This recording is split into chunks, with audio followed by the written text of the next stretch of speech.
श्री श्री राधा कृष्ण चंद्र भगवान की, श्री श्री कृष्ण बलराम की जय, श्री श्री निताय गौरंग की जय, श्री श्री श्रीनिवास गोविंद की जय, श्री श्री प्रहलाद नरसिंहदेव की जय, विश्व गुरु श्रील प्रभुपाद की जय।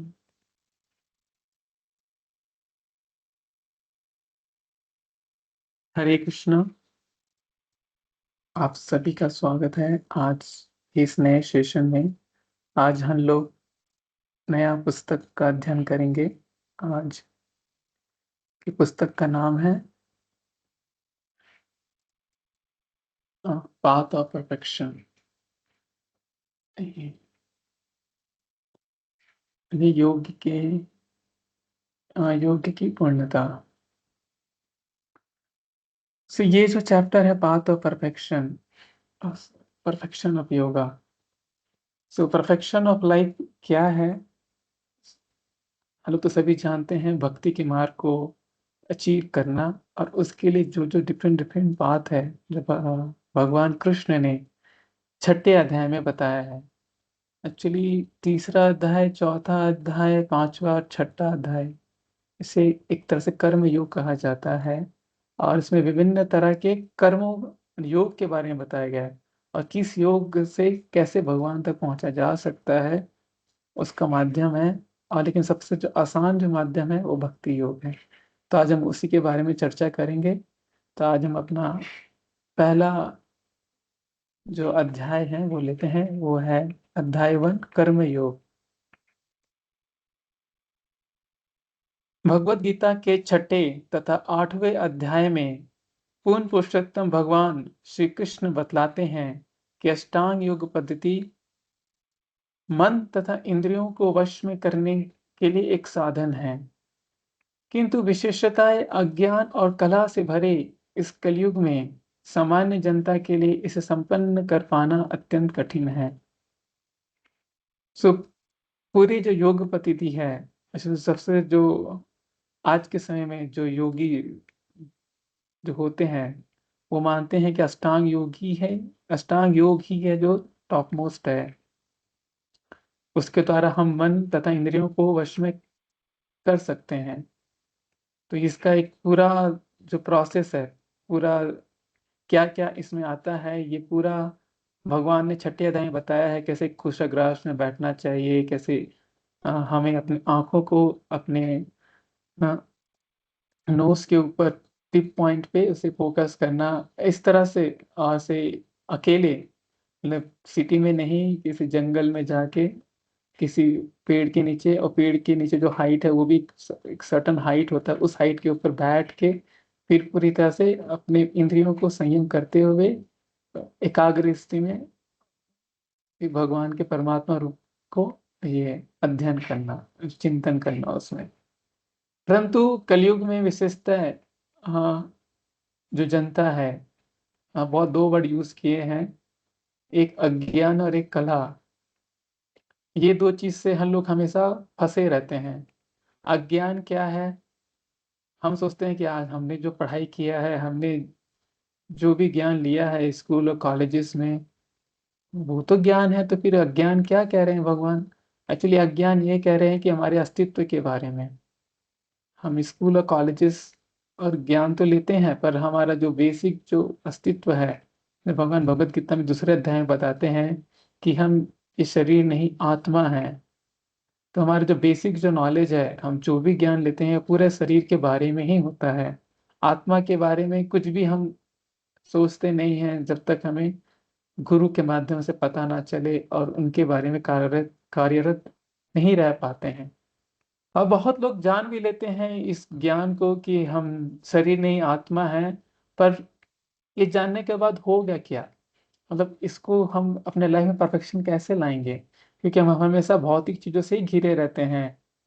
हमारे आसपास की चीजें, हमारे आज जो भी है, जैसे आज आज वर्ल्ड कप का मैच चल रहा है, तो बहुत सारे लोगों का ध्यान उधर ही है कि क्या होगा, रिजल्ट क्या होगा, ऐसे इंडिया जीतेगा कि हारेगा, ऐसे। तो वैसे ही है, ये एक तरह का नॉलेज वो भी है। बट हमारे इस जो मेन जो ज्ञान है, जो कहते हैं ना, जो हमारे जो मेन जो अस्तित्व है, जो भगवान से कनेक्शन का, जो भगवान के बारे से दूर रखता है, तो जितने भी ज्ञान जो भगवान से हमें दूर करते हैं वो एक तरह से अज्ञान है। प्रभुपाद जी कहते थे, a man is a gentleman if he knows who is Krishna and who is he। सो एक जो ज्ञानी पुरुष है वो उसे पता होना चाहिए कि भगवान कौन है और वो तुम कौन हो। तो एक तो मनुष्य कौन है फर्स्ट जानना है, और फिर भगवान कौन है उसके बारे में जानना, और हमारे और भगवान के बीच में क्या संबंध है वो जानना। वो जो जान गया वो ज्ञानी पुरुष है। और फिर उसके बाद उसमें कार्य करना है।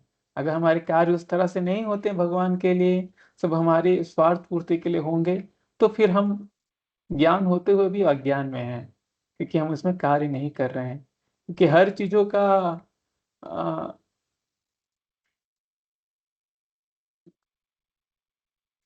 हर चीजों का वर्ड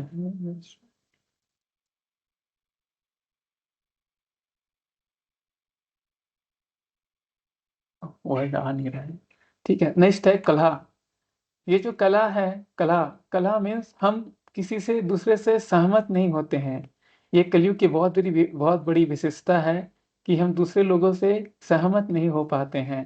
और यही कारण है कि हमारे और उनके बीच में झगड़ा हो जाता है। तो ये कला जो है कला हो जाता है। तो ये कला का मेन कारण है कि सहमति इस कलयुग में बहुत ही लिमिटेड है। हर मनुष्य अपनी अपनी तरीके से सोचता है, अपने अपने मन बुद्धि के अनुसार चलता है, उन्हें लगता है कि यही सही है। लेकिन दूसरा पर्सपेक्टिव वो देख नहीं पाता दूसरे लोगों का, और खास करके शास्त्रों का, गुरुओं का। तो उसमें वो इस चीज में फंस जाते हैं। और फिर इस जो कहते हैं ये जो ये भक्ति मार्ग है, इसमें इसमें फिर तो समझना बहुत ही अत्यंत कठिन है जो कहा जा रहा है। आगे पढ़ते हैं। यदि यद्यपि भगवत गीता के छठे अध्याय में इस अष्टांग योग पद्धति की विशेष रूप से संस्तुति की गई है, किंतु भगवान इस बात पर बल देते हैं कि कर्मयोग की प्रक्रिया अर्थात कृष्ण भावनामृत में किया गया कर्म से श्रेष्ठ है। इस संसार में प्रत्येक व्यक्ति अपने परिवार के पालन हेतु किसी स्वार्थ पूर्ति अथवा निजी इंद्रिय तुष्टि के लिए काम करता है। भले ही वह स्वकेंद्रित हो या व्यापक, परंतु कृष्ण भावना में किया गया परंतु कृष्ण भावना में किया गया कार्य की पूर्णता का कार्य है। और इसका तात्पर्य है कर्म फल की प्राप्ति की इच्छा के बिना कार्य करना। हम्म। असली जब भगवत गीता भगवान जो भगवत गीता में तीसरे अध्याय पे, चौथे अध्याय पे हर जगह कार्य करने को कहते हैं, क्योंकि अर्जुना पहले युद्ध नहीं करना चाहता था, लेकिन और भगवान उसको युद्ध करने के लिए प्रेरित कर रहे थे। तो एक तरह से उनके लिए ये एक तरह का कर्म है, क्षत्रियों का जो आ, क्षत्रिय को जो ड्यूटी है उसे करने के लिए बोल रहे थे भगवान। लेकिन भगवान साथ में और भी कुछ बता रहे थे कि कार्य किस तरह के कार्य करने चाहिए। तो हम लोग देखेंगे कि कृष्ण भावनामृत में किया गया कार्य कर्म से श्रेष्ठ है। इसका मतलब क्या है? कर्म तो सभी को करने हैं, कर्म तो बिना कर्म के कोई रह नहीं सकता है, तो हर लोगों को कर्म तो करना है। भगवान प्रभुपाद जी कहते हैं कृष्ण भावनामृत में किया गया कार्य मीन्स कृष्ण के द्वारा, कृष्ण जो बोल रहे हैं उनके अनुसार किए गए कार्य में वो करने से, वो नॉर्मल जो कार्य करते हैं उससे वो काफी लाभदायक है। क्योंकि भगवान फिर धीरे धीरे इसको उजागर करते हैं कि कृष्ण भावनामृत में किया गया कार्य हमें कर्म बंधनों से मुक्त करता है। लेकिन हम अगर स्वार्थ कर्म के लिए ही करेंगे और अपने जीवन और अपने आप को निजी केंद्रित मानेंगे, तो वही कर्म हमको ये बांधते चला जाएगा। कर्म एक ही है। अगर आप प्रसाद ग्रहण कर रहे हैं, अगर आप कृष्ण को भोग लगा के करेंगे, तो आप उसके पाप फलों से मुक्त होकर, भोजन के पाप फलों से मुक्त होकर आप भगवत भक्ति की मार्ग प्राप्ति की ओर जाएंगे। लेकिन वही भोजन अगर आप बिना भगवान को ऑफर करके लेंगे, तो उसके उसमें जो भी पाप है वो आपको लगेगा। तो वही कार्य सेम है, लेकिन उसको कृष्ण भावनामृत कार्य करना चाहिए।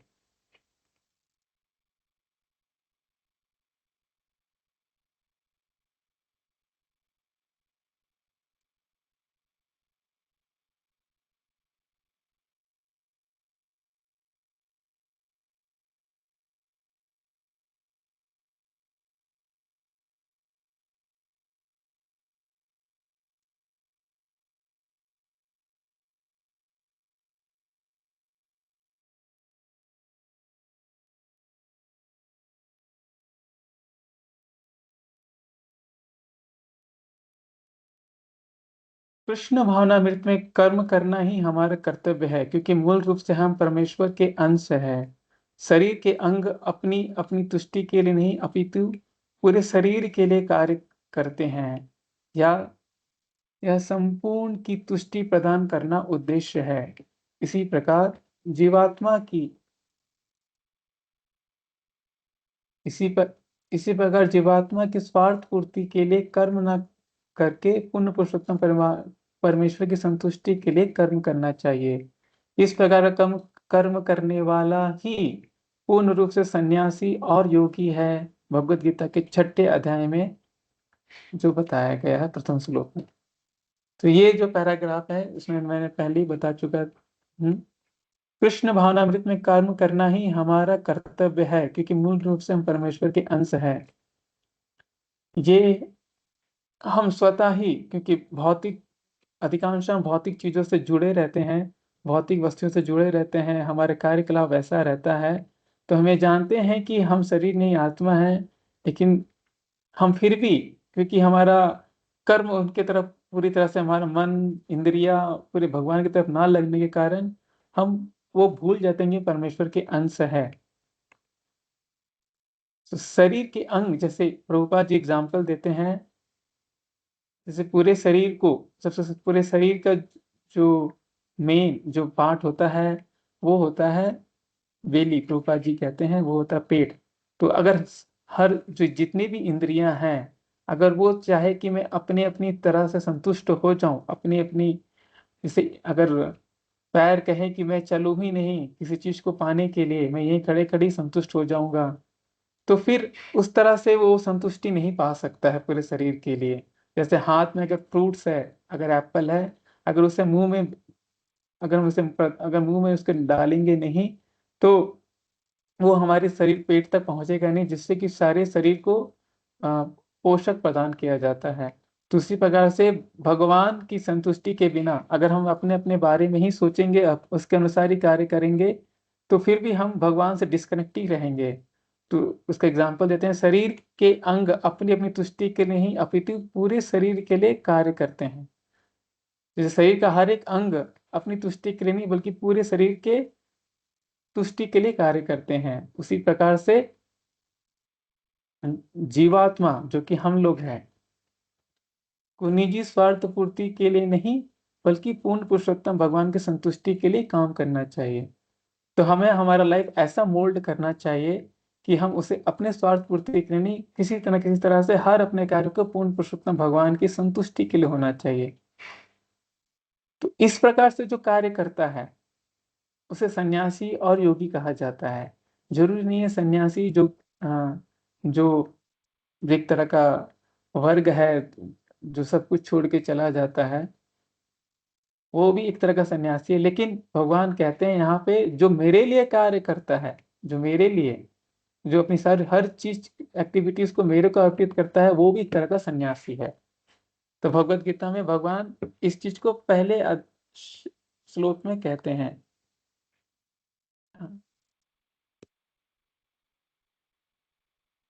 मैं वो श्लोक पढ़ना चाहूंगा, उसके बाद ये उसका तात्पर्य है।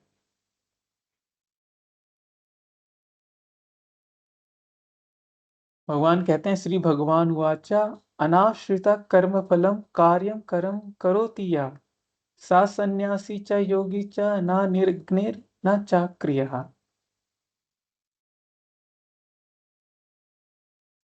जो पुरुष, जो व्यक्ति कर अपने कर्म कर फल की प्राप्ति के प्रति अनासक्त है, जो अपने कर्तव्य का पालन करता है वही सन्यासी और असली योगी है।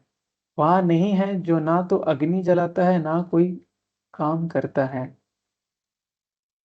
तो भगवान यहाँ पे बहुत बड़े चीज उजागर कर रहे हैं। जो पुरुष अपने कर्म कर आफ्टर डूइंग हिज वर्क फल की प्राप्ति के प्रति अनासक्त नहीं होता है, फल की प्राप्ति के प्रति आसक्त नहीं होता है, अनासक्त है।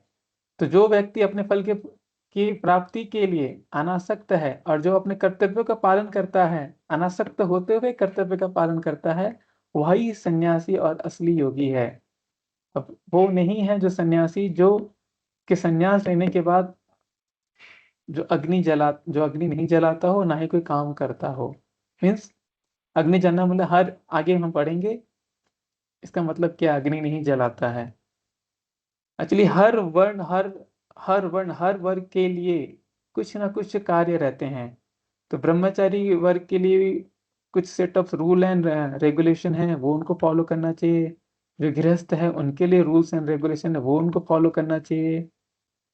जो वानप्रस्थ है उनके लिए रूल्स एंड रेगुलेशन है, वो भी उनको फॉलो करना चाहिए। और सन्यासी के लिए उनका भी रूल्स एंड रेगुलेशन है कि भगवान की प्रसन्नता के लिए उसे क्या कार्य करना चाहिए। कोई अपनुसार कार्य नहीं ले सकता है। जो शास्त्रों के अनुसार जो बताया गया है वो कार्य करते हुए ही आपका उद्धान होगा। तो यहाँ आगे पढ़ेंगे हम समझेंगे कि ना इसका मतलब है क्या, जो ना तो अग्नि जलाता है ना कोई काम करता है। तो कभी कभी सन्यासी वैरागी गलती से यह सोचते हैं कि वो समस्त भौतिक कर्म बंधनों से मुक्त हो चुके हैं। कोई कोई सन्यासी भी अलग अलग तरह के होते हैं। ऐसे नहीं कि सारे सन्यासी एक जैसे ही होते हैं। कुछ सन्यासी वैष्णव गण में होते हैं, कुछ सन्यासी मायावादी में होते हैं, कुछ सन्यासी ब्रह्मवादी में होते हैं, कुछ सन्यासी बुद्धि बुद्धि बुद्धि बुद्धिस्ट में भी होते हैं। तो यहाँ पे बात करते हैं कि कभी कभी सन्यासी गलती से सोचते हैं कि समस्त भौतिक कर्म बंधनों से मुक्त हो चुके हैं, इसलिए उन्हें अब अग्निहोत्र यज्ञ करने की आवश्यकता नहीं है। तो ये जो ना तो अग्नि जलाता है मतलब वो अग्निहोत्र यज्ञ, ये एक तरह का यज्ञ है, लेकिन शास्त्रों में कहा जाता है कि सन्यासियों को करना चाहिए।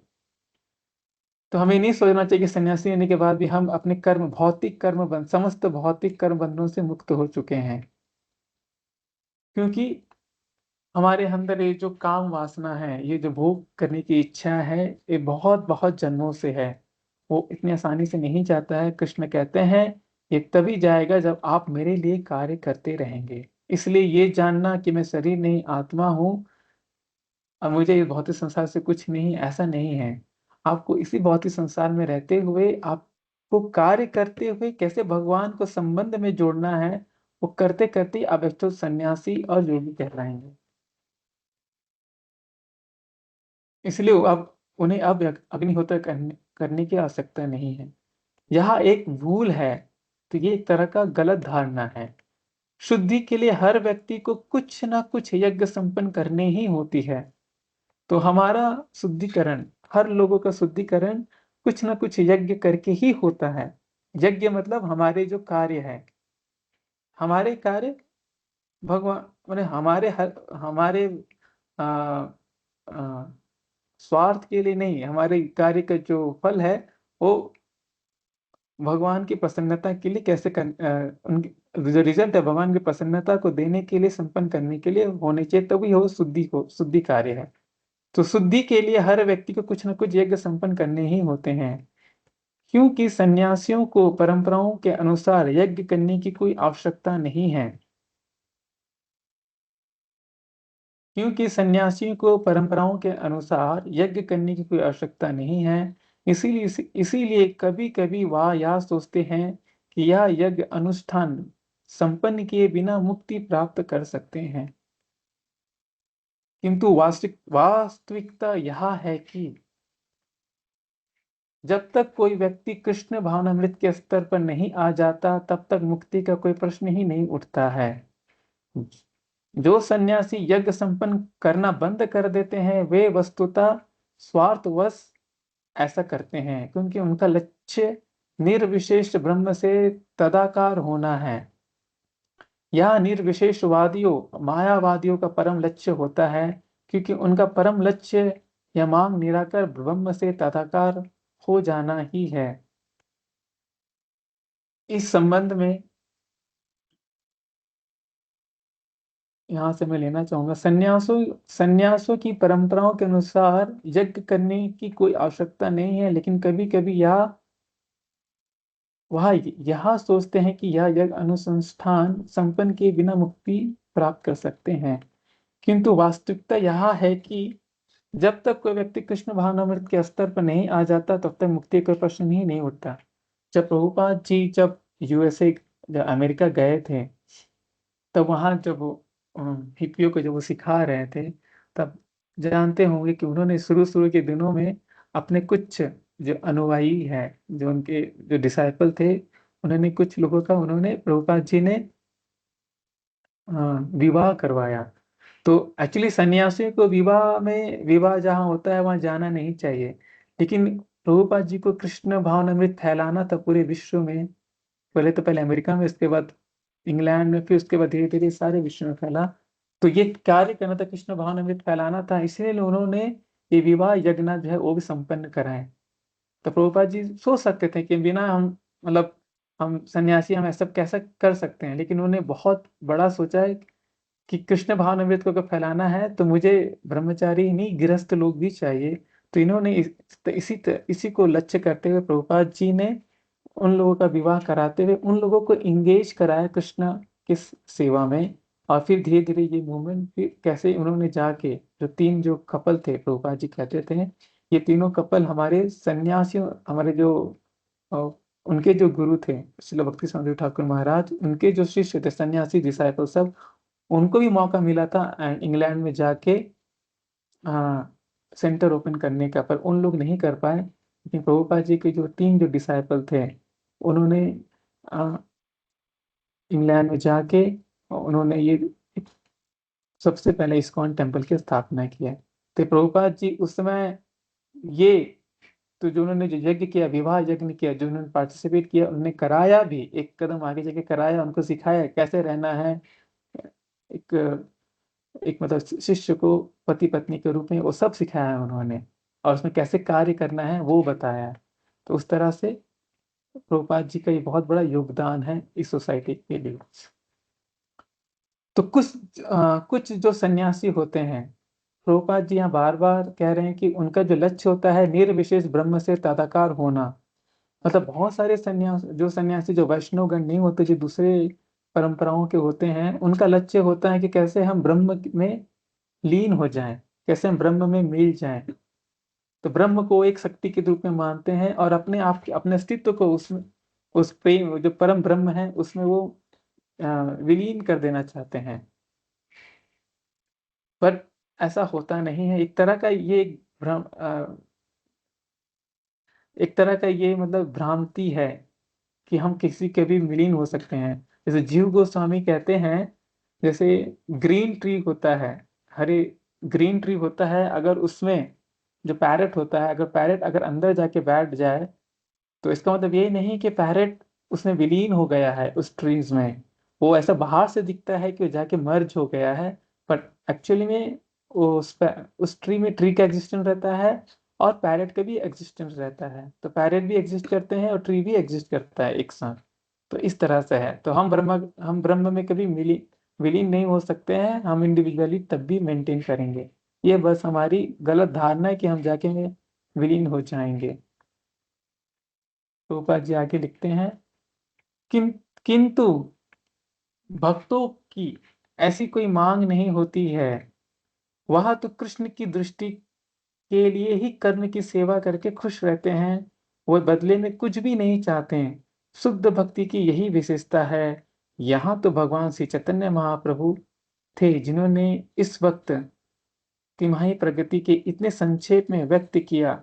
न धर्म, न जन्म, न सुंदरी, न कविति, न इन कविताओं का जगदीश काम है। जन्मनि जन्मनि ईश्वरे है सर्वशक्तिमान प्रभु, मुझे ना तो संपत्ति संचित करने की और ना ही सुंदर स्त्रियों का भोग करने की इच्छा है। और मेरा एकमात्र यही है कि मैं जन्म जन्मांतर आपकी कृपा चाहता हूँ भक्ति के रूप में।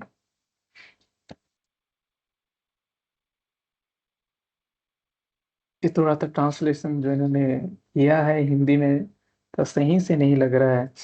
ठीक है, तो यहाँ चैतन्य महाप्रभु के बारे में बताया गया कि शुद्ध भक्ति क्या है। एक्चुअली भक्ति तो सब लोग करते हैं, लेकिन प्रभुपाद जी हमें शुद्ध भक्ति के मार्ग पे ले जाना चाहते हैं। है कि शुद्ध भक्ति वो है जो गोलोक में हर लोग प्रैक्टिस करते हैं। तो शुद्ध भक्ति आते ही हम वहाँ के रहने लायक बन जाएंगे। तो वहाँ पे रहने के लिए भी हमें जो है अपने आप को शुद्ध भक्ति की तरफ बढ़ना चाहिए। तो शुद्ध भक्ति करने के लिए हमें ये तीन चीजों को हमने लाइफ में लाना होगा। एक तो ना पहला आता है, ना धनम न जन्म न सुंदरीम कविताम व जगदीश कामाई। तो सबसे पहले धन आता है, धन के बारे में आता है, यहाँ पे धर्म लिखा है। सबसे पहले धन, तो धन के प्रति हमें आसक्त नहीं होना चाहिए और ना ही हमें किसी भोग की वस्तुओं के प्रति आसक्त होना है। हमें भगवान की सर्वशक्तिमान है उसकी सेवा के प्रति हमेशा ललायित रहना चाहिए। इस तरह से हम भगवान के धाम को अपने आप को शुद्धता कर पाएंगे। तो जितने हम शुद्ध होते चले जाएंगे उतनी ही जल्दी जल्दी हमारा जो गोलोक जाने की जो हमारी जो लालसा है, जो प्रभुपाद जी जो बता रहे हैं अपने बुक के माध्यम से, हम उस चीज को अचीव कर सकते हैं।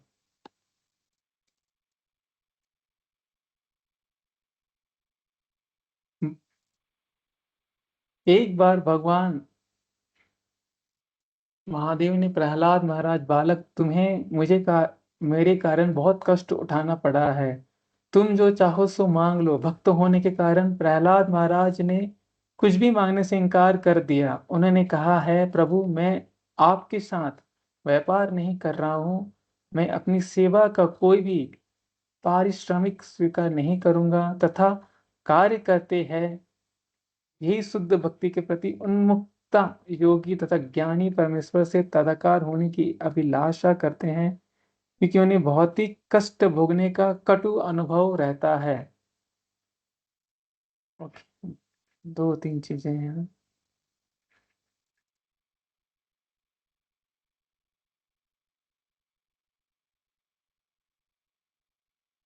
हाँ, हम लोगों ने जो लास्ट ईयर है एक मूवी आई थी महाअवतार नरसिम्हा, तो उसमें देखा होगा जब प्रहलाद महाराज प्रेयर करते हैं और जब लास्ट में जब वो हिरण्यकशिपु को मार देते हैं अ, नरसिम्हा देव जब मार देते हैं, उसके बाद जब वो बहुत उग्र रूप में रहते हैं, तब तब प्रहलाद महाराज, तब सारे देवी देवता उनके पास मतलब नरसिम्हा देव के पास जाने से डरते हैं, क्योंकि उनका वो रूप पहली बार वो जैसा देखते हैं कि भगवान किसी इतनी उग्र रूप में है, उग्र नरसिम्हा के रूप में। तब ब्रह्मा जी प्रहलाद महाराज को आगाह करते हैं, क्योंकि ये भगवान आपके कारण इस धरती पे आए हैं, यहाँ पे प्रकट लिए हैं, इसलिए आप जाके अगर इनको शांत करेंगे तो तब जाके भगवान शांत होंगे। तब प्रहलाद महाराज जी उनके पास जाते हैं और उनके सामने दंडवत करते हैं प्रहलाद महाराज। तो जैसे प्रहलाद महाराज दंडवत करते हैं तो नरसिम्हा देव जी है, नरसिम्हा देव भगवान, वो शांत हो जाते हैं। जो उनका गुना गुस्सा ये रहता है, वो गुस्सा आता है क्योंकि हिरण्यकशिपु ने बहुत कष्ट दिए थे प्रहलाद महाराज को। तब नरसिम्हा देव जी बोलते हैं प्रहलाद महाराज, बालक तुम्हें मुझे उन्हें तुम्हें मेरे कारण बहुत कष्ट उठाना पड़ा। अब उनसे कहते हैं कि तुम जो चाहो सो मांग लो। तो भगवान उनके सामने कुछ भी भौतिक इच्छाओं या कुछ भी इच्छाएं उनको पूरी करने के लिए करते हैं। लेकिन भक्तों की एक, एक भक्त मतलब भक्तों की एक विशेष गुण होते हैं। जब भक्त बन जाते हैं तो उनकी सारी भौतिक इच्छाएं ऐसे ही चली जाती है, क्योंकि उनको भगवान के अलावा कुछ नहीं चाहिए। तो वहां कहते हैं भक्त होने के कारण, प्रहलाद भक्त होने के कारण प्रहलाद महाराज कहते हैं मुझे कुछ भी मांगने से इनकार कर दिया उन्होंने, मैं आपके साथ व्यापार नहीं कर रहा हूँ। तो हमें एक्चुअली से सीखना चाहिए कि हमें भगवान से किसी तरह का व्यापार नहीं करना है, क्योंकि भगवान हमें हर चीज हर समय देते रहते हैं बिना हमारे मांगने के। अगर हम देखेंगे भी, अगर आप सवेरे उठते हैं, अगर आप ब्रश कर भी रहे हैं, आप ब्रश कर रहे हैं, तो ये भी भगवान की कृपा के कारण आप कर पा रहे हैं। तो वैसे बहुत सारी चीजें हैं हमारी लाइफ में जो हम देख नहीं पाते हैं, लेकिन भगवान उन सब के पीछे कारण भगवान ही है। अगर भगवान हमारे हाथ को उठाए ही नहीं, हम चाह के ब्रश नहीं कर सकते हैं, हम चाह के भी खा नहीं सकते हैं। तो भगवान इन सबको हमको अधिकार दिए हैं, सब चीजों का। जैसे ये जो पूरे जो बॉडीज में देखेंगे, आँख, कान, नाक, मुंह, ये सब भगवान का ही बनाया हुआ है। और और ये आज के समय में जो कहते हैं ना सो कॉल्ड डॉक्टर, ये बना नहीं सकते दोबारा। ये सब ठीक कर सकते हैं, लेकिन नया क्रिएट करके नहीं दे सकते। तो इसी प्रकार से तो हमारे भगवान से कोई व्यापार नहीं करना चाहिए। जिसे प्रहलाद महाराज कह रहे हैं, शुद्ध भक्ति के लेवल से मैं आपके साथ व्यापार नहीं कर रहा हूँ। मैं अपनी सेवा का कोई पारिश्रमिक स्वीकार नहीं करूंगा, मुझे उससे कोई दान में नहीं चाहिए। यही शुद्ध भक्ति के प्रति उन्मुखता है। परंतु कुछ जो ज्ञानी होते हैं, कुछ जो योगी होते हैं, वो परमेश्वर से तदाकार मीन्स विलीन हो जाना। तो ये आज एक हिंदी का एक बहुत वर्ड है, आज मैंने जो सीखा, ये तदाकार। तदाकार मीन्स विलीन होना। तो कुछ जो ज्ञानी होते हैं, जो शुद्ध भक्त नहीं होते हैं, दूसरे तरह के भक्त, वो भी भक्ति होते हैं, लेकिन वो शुद्ध लेवल के हाईएस्ट पे नहीं पहुंचे हैं। तो जैसे रूबा जी कहते हैं ना, फर्स्ट क्लास स्टैंडर्ड का स्टूडेंट, 10th क्लास का स्टूडेंट, और 12th का स्टूडेंट, और पीएचडी का स्टूडेंट, सब स्टूडेंट ही है, पर सब लेकिन अलग अलग लेवल में है। तो शुद्ध भक्त जो होते हैं पीएचडी लेवल के होते हैं। यहाँ जो ज्ञानी की बात हो रही है, वो 12th लेवल की है, जो है उससे जो कम है। तो उनकी जो इच्छा होती है परमेश्वर में विलीन होने की अभिलाषा होती है। क्यों होते हैं उनको विलीन होने की अभिलाषा? क्योंकि उन्हें लगता है बहुत ही कष्ट भोगने का कटु अनुभव रहता है। क्योंकि इस संसार में बहुत ही चीजों को वो भोग करने की इच्छा से आते हैं, और भोग करते करते उन्हें हर बार कटु चीज का अनुभव होता है, उन्हें वो सुख नहीं मिल पाता है। इसलिए वो सोचते हैं कि हम भी भगवान में अगर एक बार विलीन हो जाए तो वहां पे कोई कष्ट नहीं आएगा। इस तरह से है। तो वो ये सोचते हैं कि अगर विलीन हो जाएंगे फिर हम किस तरह कष्ट से मुक्त हो जाएंगे।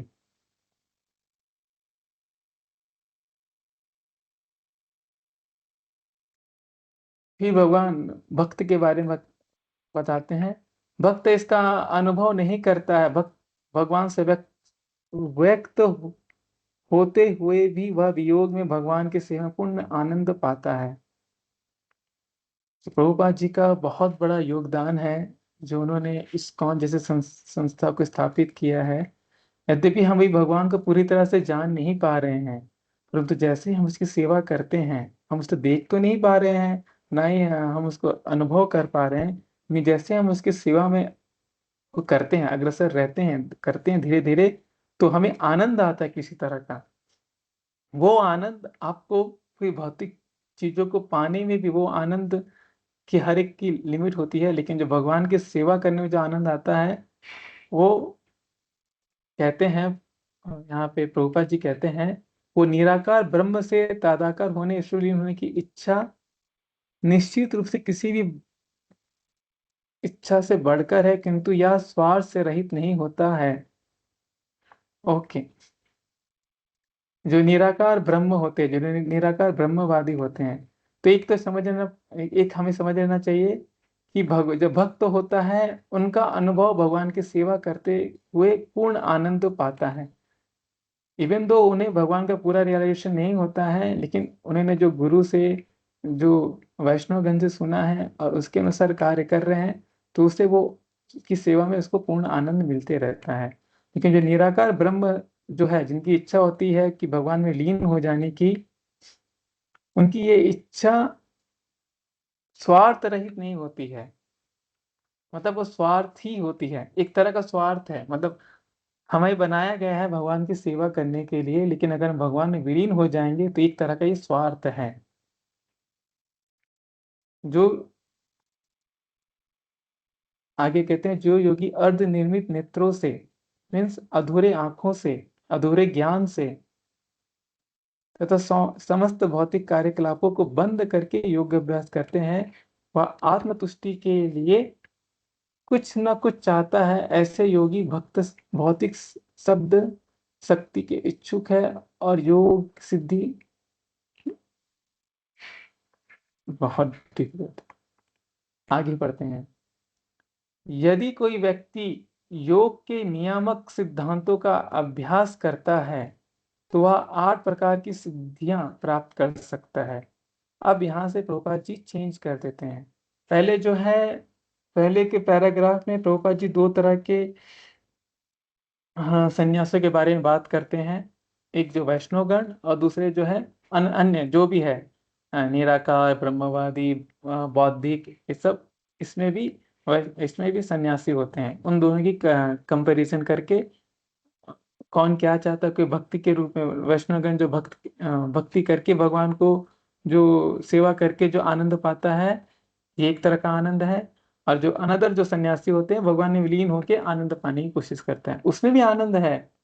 इसमें आनंद किस तरह का है, क्योंकि भौतिक संसार से वो उठ रहे हैं, वो इसमें आनंद नहीं चाहते हैं और भगवान में विलीन होना चाहते हैं। लेकिन उस चीज का आनंद, भगवान की सेवा करने का आनंद, भगवान की सेवा करने का आनंद बहुत करोड़ों गुना हायर है भगवान में विलीन हो जाना। ये प्रभुपाद जी भी आगे बताएं। आगे पढ़ेंगे तो आगे बताए हैं कि अब 8 तरह की सिद्धियां होती है। तो ये है, ये पहले के लोग अभ्यास करते, अभी भी, अभी लेकिन स्वतः ये इसकी जो संख्या है बहुत कम हो गई है। हम पढ़ते हैं इसको फिर भी। यदि कोई व्यक्ति योग के नियामक सिद्धांतों का अभ्यास करता है तो वह 8 प्रकार की सिद्धियां प्राप्त कर सकता है। 8 तरह की। वह रुई के साए से भी हल्का बन सकता है। तो कहते हैं ना, स्मॉलर देन द स्मॉलेस्ट। तो रुई, रुई से भी बहुत हल्का बन सकता है। और वह विशाल पत्थर से भी भारी बन सकता है। Heavier than the heaviest. ये एक तरह का सिद्धि, 2 सिद्धि हो गए। हल रुई से भी हल्का और विशाल पत्थर से भी भारी। तीसरा, वह जो भी चाहे तुरंत प्राप्त कर सकता है। रूपा जी कहते थे कुंभ मेले के टाइम पे कुछ कुछ जो योगी होते हैं जो कि हिमालय में रहते हैं, वो कोई इनसे मिलने गया था, तो ऐसे ही उनको आ, उन्होंने इच्छा किया, अनार, अनार खाना है। तो अरब कंट्री का खाना है। तो उन्होंने ऐसे हाथ बढ़ा के ऐसे कुछ मंत्र पढ़ा और उनके हाथ में वो अनार आ गया ऐसे। तो वो ऐसे, वह जो भी चाहे तुरंत प्राप्त कर सकता है। और ये तीसरा हो गया। चौथा, यहाँ तक कि कभी कभी वह किसी ग्रह की उत्पत्ति भी कर सकता है। तो ऐसे भी योगी होते हैं जो एक पूरे ग्रह बना सकते हैं। आगे, यद्यपि ऐसे शक्तिशाली योगी अत्यंत दुर्लभ है, किंतु वो वास्तव में विद्यमान है। जो एक ग्रह भी बना सकते हैं, जैसे पृथ्वी के अनुसार एक और ग्रह जहाँ पे लोग रह सके, वैसा भी योगी कर सकते हैं। परंतु ऐसा अत्यंत दुर्लभ है, लेकिन वो होते हैं।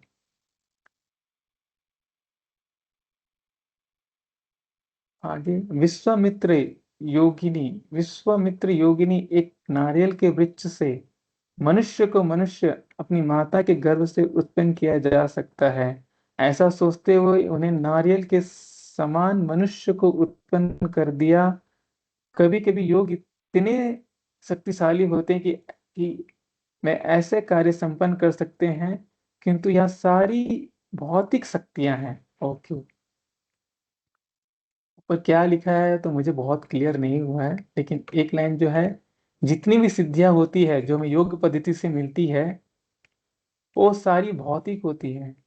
भौतिक होती है मतलब जो सिद्धियां आप आपको मिली है, वो आए हैं वैसे ही चले जाएंगे।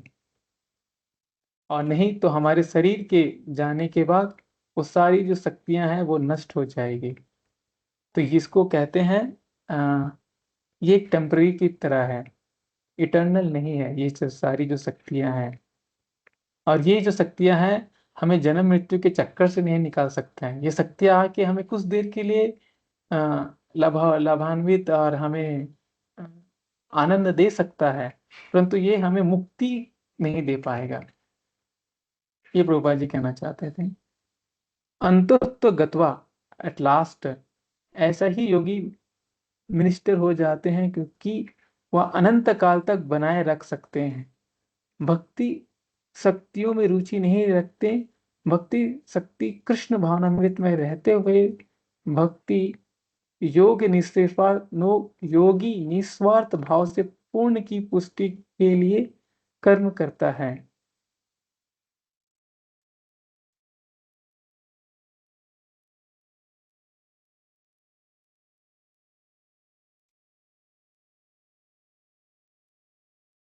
कृष्ण भावना भावित आत्मतुष्टि के चाह नहीं रखता है।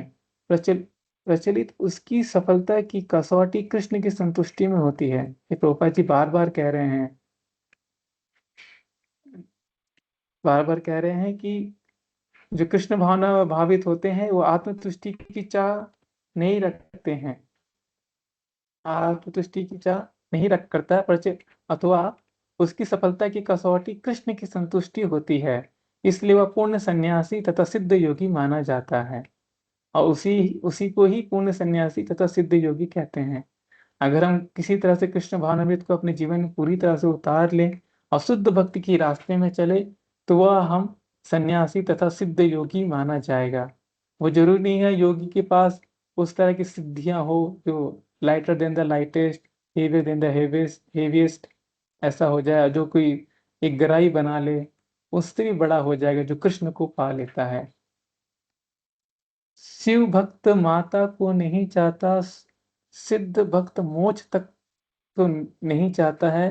मोक्ष आती मोक्ष आती पुनर्जन्म से बचना चाहते हैं।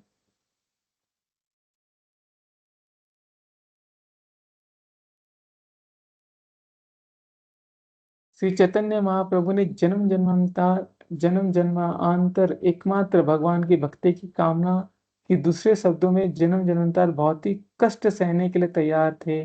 तो फिर श्री चैतन्य महाप्रभु की इच्छा क्या थी? वह ईश्वर की सेवा में लगे रहने के अलावा कुछ भी नहीं चाहते थे, क्योंकि यही वास्तविक योग्य सिद्धि है। ओके, प्रभुपाद जी पूरे को अंत करना चाहते हैं। श्री चैतन्य महाप्रभु ने एक श्लोक जो शिक्षाष्टकम के चौथे श्लोक से आते हैं।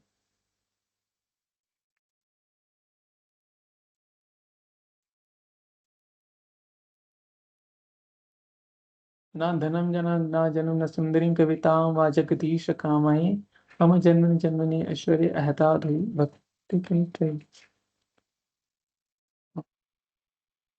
कुछ प्रॉब्लम है।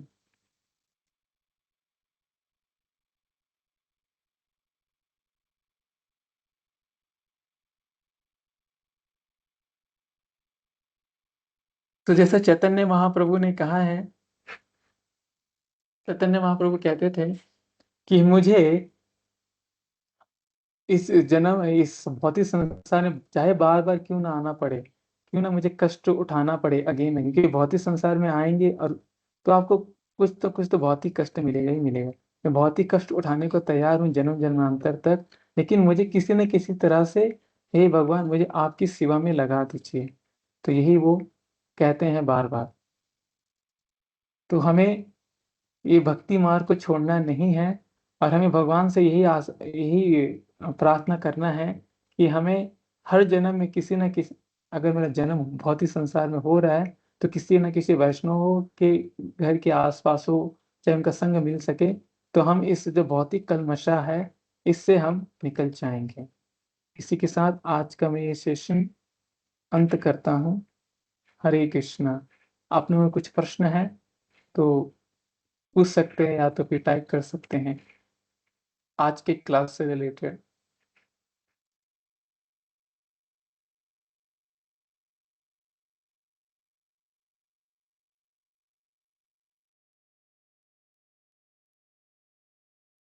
हरे कृष्ण। जगत गुरु शील प्रभुपाद की जय।